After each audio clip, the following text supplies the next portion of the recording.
Along Bangladesh's border with India, people smuggling has suddenly become a booming business. Those orange lights are in India.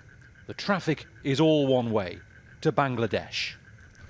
They say they've been living over there for a long time, but now there are problems there and they're being forced to leave. Sometimes smugglers aren't necessary.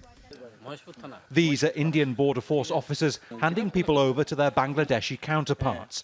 They're all Muslim. They say there's a new hostile environment towards them in India. In decades past, Bangladeshis left their villages and crossed the rice paddies to India. More than 2 million are there now, according to the government in New Delhi. In December, India's parliament passed a fast-track Citizenship Act for people from neighbouring countries that explicitly excludes Muslims. Now, it's impossible to say exactly how many people are illegally crossing the border from India into Bangladesh, but we do know that the Border Force has detained more than 500 people just in the last couple of months, and the smugglers tell us they're crossing between 40 to 60 people every night. And that's just along this 45-kilometre stretch of the border that runs for more than 4,000 kilometres. The Indian government says its new law is for persecuted religious minorities living among its Muslim-dominated neighbours. That's not convinced these Bengali-speaking Muslims. They say they faced harassment from police in New Delhi and Bangalore who told them to leave or risk being sent to a detention centre.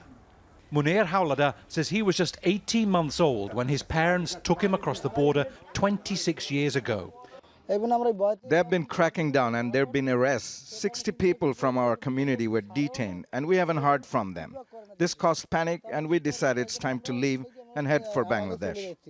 Cookie Begum says she'd been in India with her husband and daughters for 11 years. That's her Indian work permit. It's absolutely clear the ruling party in India doesn't want any Bangladeshis living there anymore. They'll only allow Bengali-speaking Indians to live where we were. What can we do? We have to live with our dignity and honour, so we came back. Bangladesh's Prime Minister Sheikh Hasina says she doesn't understand the purpose of India's new citizenship law. Her government is already struggling to cope with 1.2 million Rohingya refugees from Myanmar. It can't afford another influx from its largest neighbour.